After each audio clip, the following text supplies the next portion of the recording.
Hey, it's Sandra Pike from Page Atlantic and the Pike Group. And today we have, such an amazing and probably, I would say, a dicey topic because every time you are turning around as a real estate agent, we are getting the finger pointed at us because we are the blame for what's happening in the market. So I'd like for my guests to introduce themselves. And Matt, we will start with you.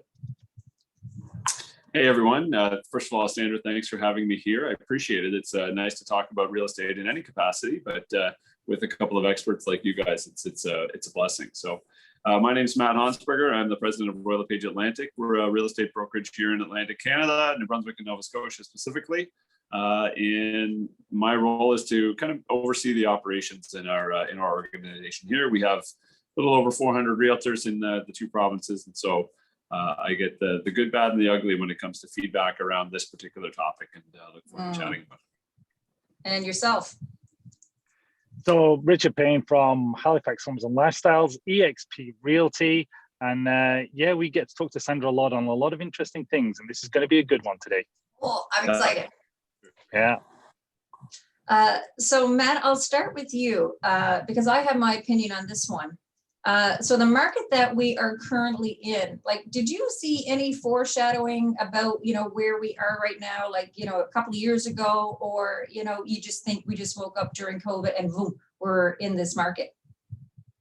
Yeah, I think we could see the trend coming that the amount of inventory that was available for the demand in Atlantic Canada that was out there was moving in this direction. But what I would kind of describe it as is, a bit of like a locomotive.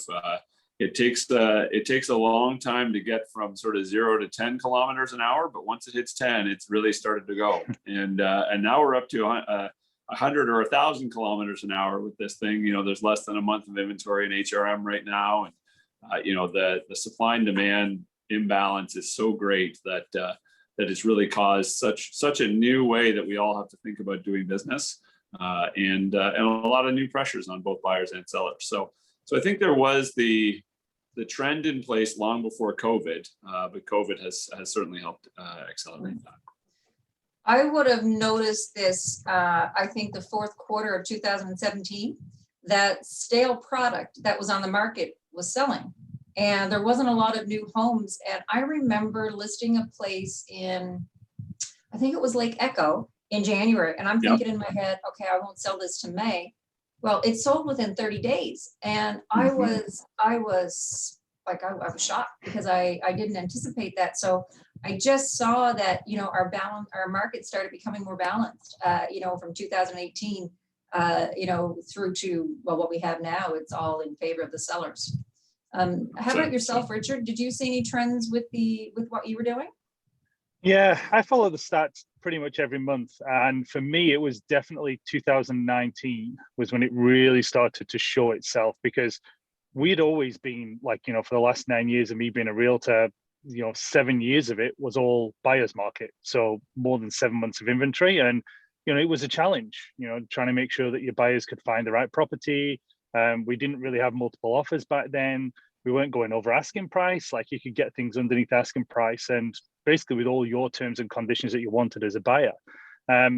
2019 is when it started shifting, and you start looking at the months of inventory and you're like, we were at 9, now we're at 8, now we're at 7.5, now we're at 6.5. And all of a sudden 5 to 7 is the balance. That's when it's like no favor buyer, no favor seller. But then last quarter of 2019, that's when all of a sudden, like, we know that our market is usually slower in November and December. And I noticed in December 19, I'm like, wow, we're selling a lot more houses than we usually do in 19, last quarter. So that's when I started going, okay, something's changed a lot. Like, you don't hit to be a seller's market less than 5 months of inventory in a December month in Nova Scotia, typically. Well, 2019, we did. We were at 3 point something months. So that's when I looked at it and went, yeah, okay, this is something changing. And it's just took off like a rocket ship in 2020. It's crazy. Matt, so you're around a lot of agents, and I know our office does a lot of listings. what difficulties are the agents coming to you? Like, what are they experiencing out there when they're trying to come up with a list price? Well, the big challenge that exists is the lack of data and the lack of really reliable data that is, recent and relevant. So when properties are selling, so far above the list price, then oftentimes you have to adjust very quickly. And sometimes you're trying to make a decision on where to list a property or what to recommend for the seller to list at based upon one or two data points, which is not typically what we've done. We've always been able to go back, look 6 months back and say, here's sort of the average, or here's kind of the range in which properties are listed in a neighborhood.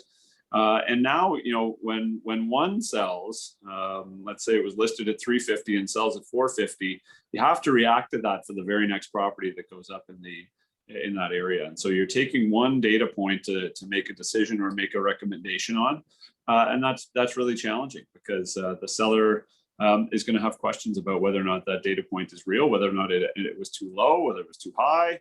And you're trying to make a decision based upon a much more limited scope of information. So you touched on that, and you hear chitter chatter that let's say there's two properties there are totally identical, and one property got 450, and now Mr. Seller on the other side decides to list, and he doesn't get what he wants, and rejects the offer. So I mean, what would you say to that? What's really happened that I think has been a real struggle for buyers and buyers agents, and in fact the whole industry, is that the relevance of the listing price has diminished. And so when Richard's describing how life operated prior to 2019, we all kind of looked at listing prices and made an assessment as to whether or not that was a worthy price. And if it was a worthy price, we would go and typically negotiate a little bit off of that price and carry on. But there was a real relevance to the listing price. Like it mattered what you put your house on the market for. And so today, in the scenario that you just described, if someone's going to put their house on the market and advertise that they're willing to sell for that price, and not really be willing to sell for that price, you're kind of guessing. You're shooting a gun up in the air to try and figure out what they are actually willing to take. And that leads to a lot of frustration. So if there's no real relevance around that listing price, meaning someone puts a $399 out there on the MLS system, and they really actually won't take anything under $450, that makes it really difficult for a buyer to stomach. It'd be kind of like going into a store, picking something up, picking a loaf of bread up off the shelf. It says $3.99 on the tag. You take it up to the cashier and they say, sorry, we're not going to sell it to you for $3.99. And you say, well, what will you sell it to me for? And they say, make your best offer for the bread. That just is not a scenario that's going to lead to a lot of consumer happiness in that store. And you're probably not going back to the grocery store that you just did that in. So that's where I think a lot of the frustration exists. And unless there's a relevance to that price, I think that's going to be something that buyers continue to struggle with as we go forward. So Richard, I don't know what you're seeing, but I know when this year, I feel that the market is an auction mentality. And if the buyer, let's talk about the number 350, and let's say you are trying to get 450. So if that same buyer, the seller listed their house for 400, right? The buyer, what I've seen, is coming in and they don't see the value in that property, priced at, at 400. What did I say, 400? They don't see the value of the property being priced at 400, and they don't want to overpay at 400. However, if the property is listed at 399, the buyer will see the value and they're willing to go up to 450, 500 or whatever, because they will see the value when it's listed at market value. They just don't see the value when a seller is, going off of what a property just sold for, because that could just be an outlier. Like, you have no idea. Yeah. And that's the thing. You're right. What you're saying is the challenge that all agents are facing and all buyers are facing. The sellers, we know, have got all the power right now in this market. We're like Matt says, we're at something like 0.4 of a month of inventory. I mean, I've never done stats every single month I do them. This month in April, we only had like 311 homes for sale in the whole of HRM, which is like a population of 500,000 people. And I'm like, that's crazy. Like, you know, you can just see the average price going up. And to go back to your example, I think a lot of buyers, like you say, they understand now that they're not going to get a deal. Like, there are no deals out there in the marketplace today because we just don't have the inventory to sell. But I think from what you were saying before, we still have to be sensible about, like, what's a sensible number for a house to be listed at? You know, yes, you might want 450, but equally, if we're saying, well, in a normal market, let's go back 2 years, this would have been a 395 listing price. My opinion is we should still be listing it at 395. The market will do what it needs to do afterwards, because offers will come in, supply and demand will take care of whatever the number is going to be. But I think it's up to us as agents to be realistic with our sellers to say, this is the price that it should get listed at. If somebody wants to come along and pay $500,000, well, that's their decision. You know, I don't think we as listing agents should be going, yeah, let's list at, you know, 450, 550, because I know me as a buyer, I would be like, yeah, that's not worth it. I'm just going to sit and wait and I'll find something else. Yep. And I mean, you know, I had that one in Windsor, Richard, that you know well. I sold it for, listed at $399 and sold it for $511, $500. But so that buyer is off the market, and the house that's next door, that buyer, you may not get that back. And listing at $399, you may only get $450 because the good buyer is gone. And exactly. So I've got a bit of an interesting one on that. If you are keen to hear it, I coach an agent who about a month ago was talking to me about a listing that she took on, and so it had been listed with another agent. It was a small condo. It was $210,000 when this other agent had it listed, and our agent had an opportunity to do a listing presentation and suggested $189. They decided to go with another person and listed at $210. Didn't get any offers in that period, and the client called back and talked to our lady and said, you know what, I think I made a mistake. The 210 probably wasn't right, and you know, I really am ready to list it with you at this point, and we should go on at 189. And so all of that happened, put it on at 189, and one of the people who viewed it at 210, who had not made an offer, came in at 189 and made an offer for 210.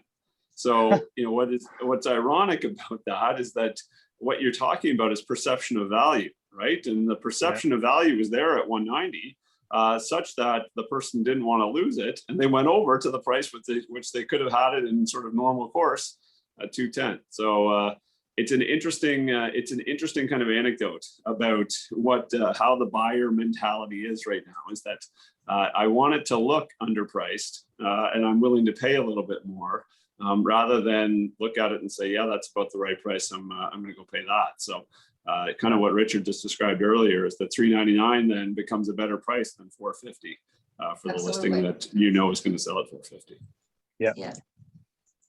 So the hot question, are real estate agents causing the bidding wars? Is it us? Who's answering that, me or Matt? I'm going to get you both. Matt, what do you think?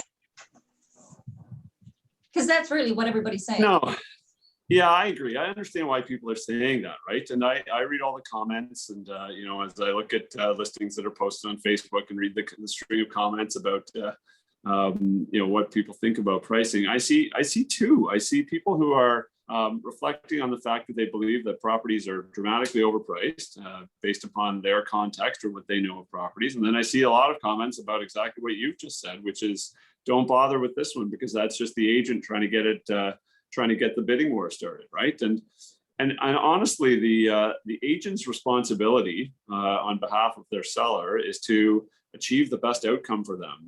And the first thing they teach you in real estate school is that when you're listing a property, you're trying to get the most money in the least amount of time with the least amount of inconvenience for your seller. And right now we're living in an environment where the easiest way to do that is to list a property at an appropriate price, like Richard's described, and then try and advertise it as broadly and widely as you can and generate as much competing interest as you can. So that's always been the objective of a listing agent. It never has been any different than that. In the past, what has happened is that there's been an environment in which you've had to compete with 4,000 rather than 400 other listings. And so when you're competing with 10% of what you previously were competing with, and there's the same, if not more, same number, if not more buyers, then naturally you just are going to have competition if you're doing your job as a seller's agent. And so I think that, you know, it's a bit of a crummy answer, but it's kind of yes and no. Yes, the agents are doing it. They've always tried to do it, but now they're just successfully accomplishing it a little bit there. And so I don't believe that's an evil exercise. I believe that is the responsibility of the listing agent to make sure that the property is marketed widely and broadly, and that they're achieving whatever they possibly can for their seller. You know, I saw someone make that comment, you know, it's all the realtor's fault. Well, do you want me to tell my client who was Windsor Junction, my God, Jennifer, you can't accept that offer at 511. That's not good. I wouldn't do that.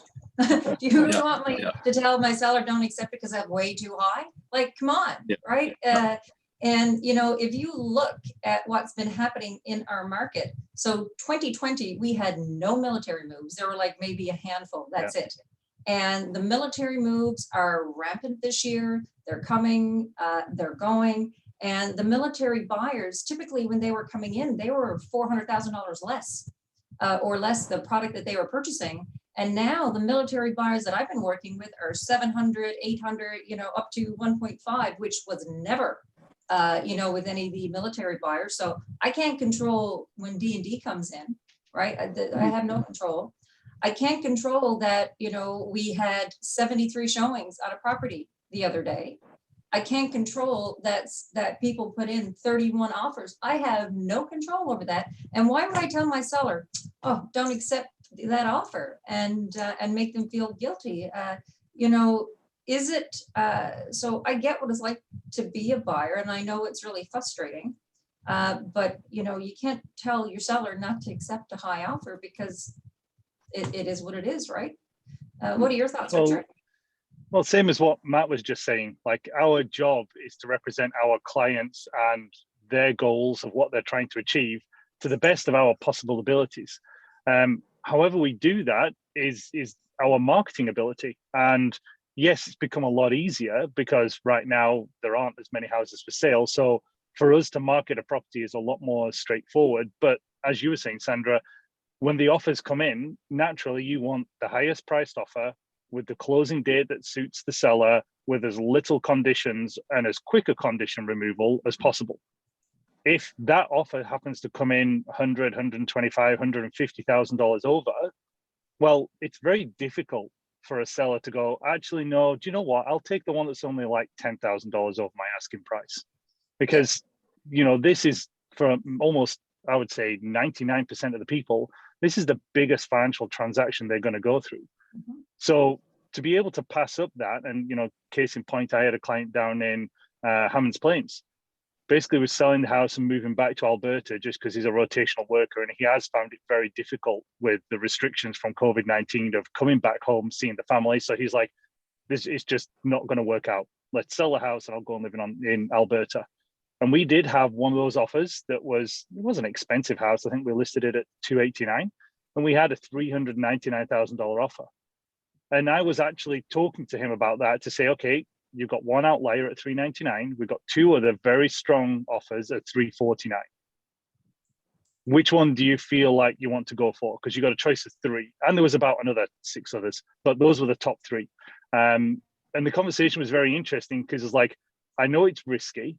I know that the house may not appraise for that value, but I can't turn down an extra $49,000 potentially in a move that, you know, I'm not going to make a ton of money, but like if I can make an extra $50,000, why wouldn't I?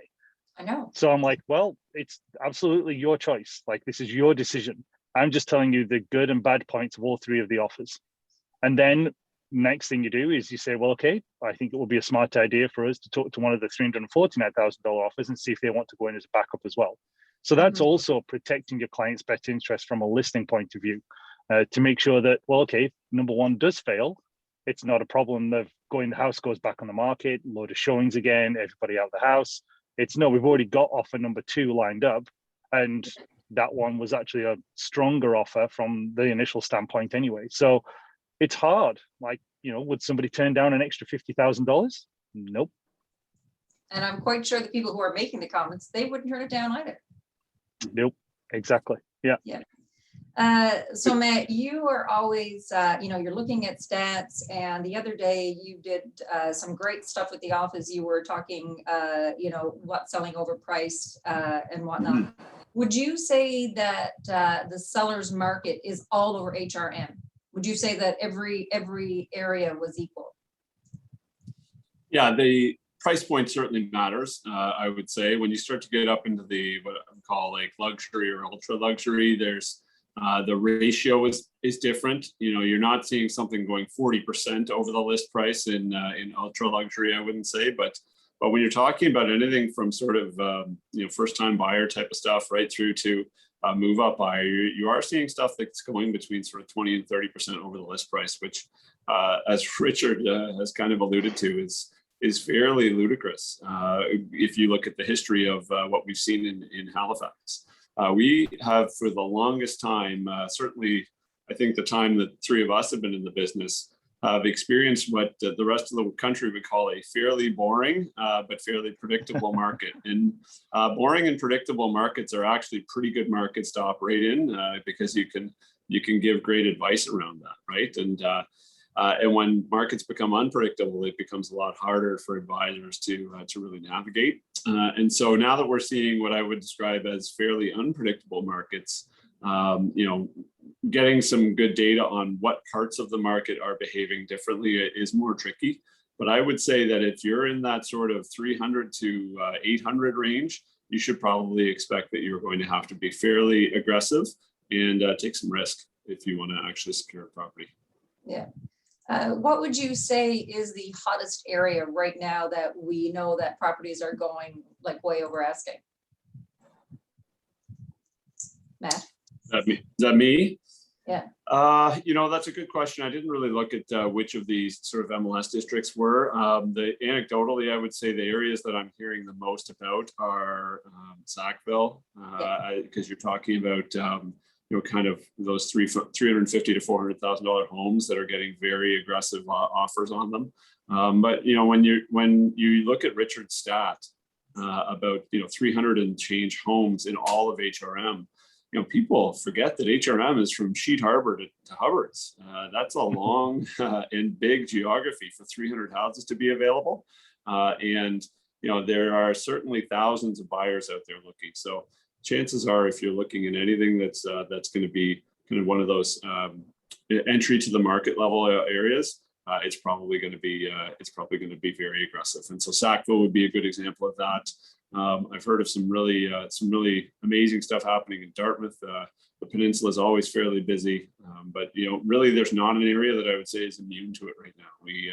We had one of our staff members sell her home out in Fall River, and it was $100,000 over the list price in Fall River. So there's all kinds of stuff that's happening kind of everywhere. So Richard, just a question for you.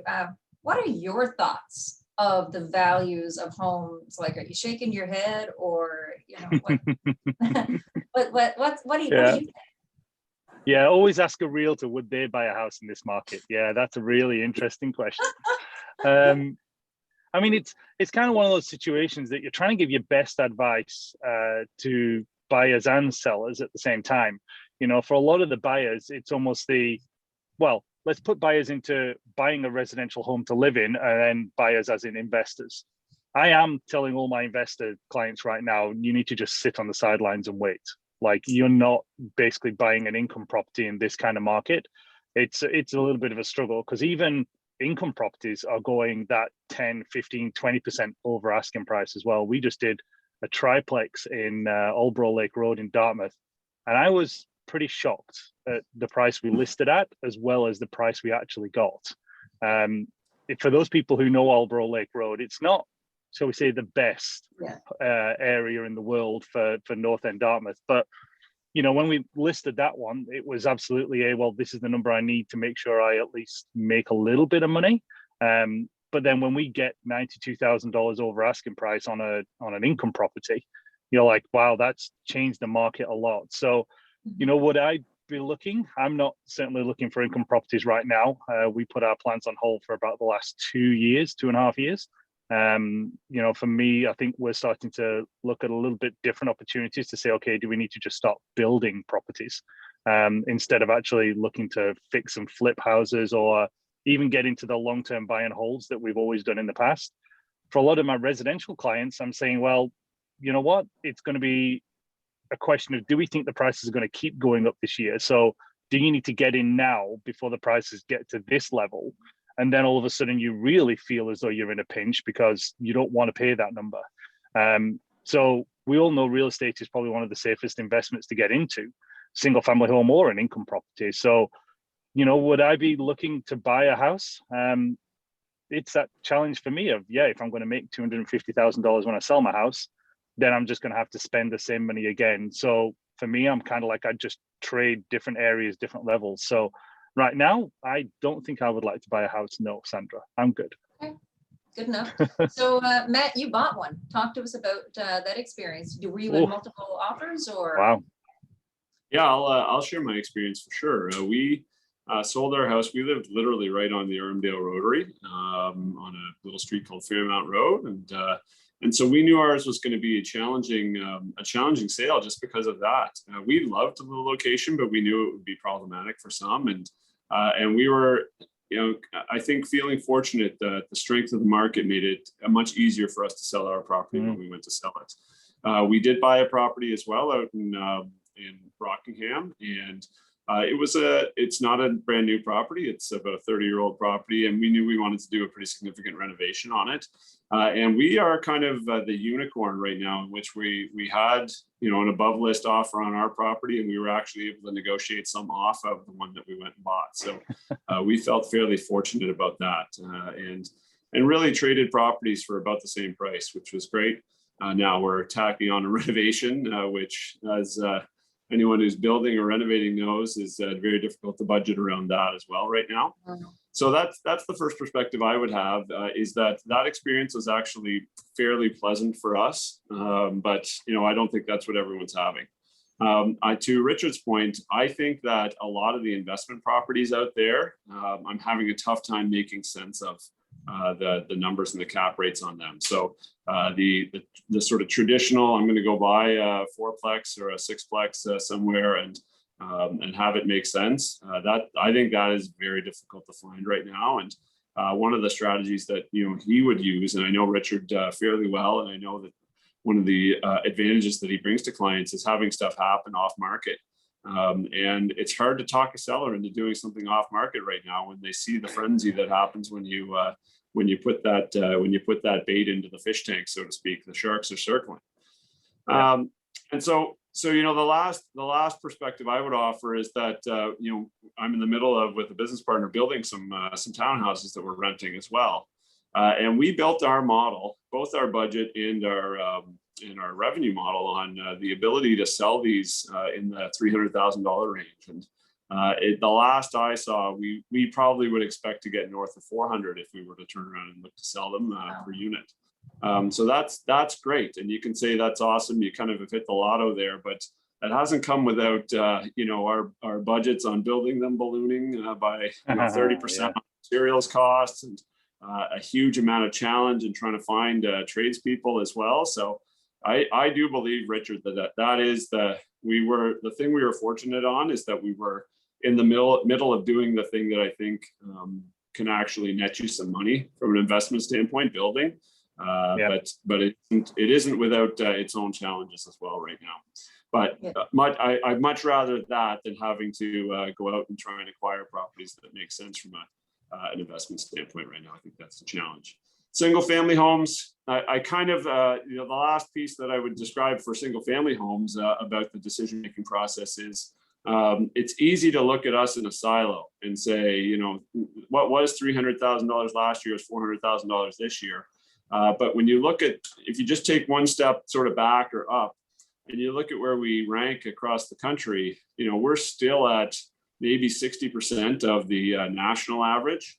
And for a city of our size, like if you go compare us to Hamilton or Winnipeg or some of these other cities, like our average price is not ballooned out of control at this point. And so as we see more inventory come back on the market, I think we'll see a bit of a leveling out. And I still think it's a great time to buy a house if you are interested in the lifestyle of being a homeowner. So that's the advice that I'm giving to people right now. I mean, so I sold my house because I knew, like yourself, I had a difficult property to sell, but I was a horrible buyer because if I was doing a parallel move with the same price point, I had a lot of work to do.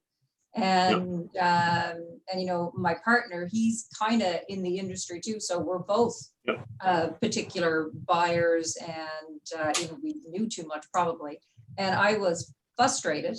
And it got to a point, he would say to me, Sandra, you go out, look at the house, if you like it, let me know, because I'm not going with you.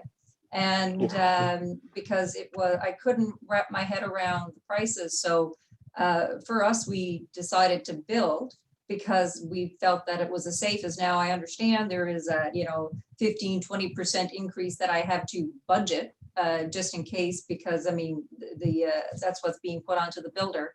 But for me, that was a safer bet. And that's why we went down that road. 100%. Yeah, absolutely. Well, guys, today has been, this has been awesome. And again, it's been on the, you know, the lips of many that we are the blame for the market, but you know, it was bound to happen. We are a wonderful province. You know, despite what's happening now with COVID, we've done so well, you know, from last year right up to this year. And just not that, I mean, Halifax, safe place for your children. You know, there's tons of amenities here. The education is great. We have awesome universities, and you know, you're close to the ocean, and at least being here, you can still hop on a plane when we're able to, and it's just easy to fly places. So I think that, you know, I understand the allure of people wanting to come here, because it certainly is a much tamer and much calmer way of life. So, so guys, thank you for joining me, and hopefully we can get you guys on again. So take care. Definitely. Thanks. Okay, take care. Bye. See you later. Take care, Richard.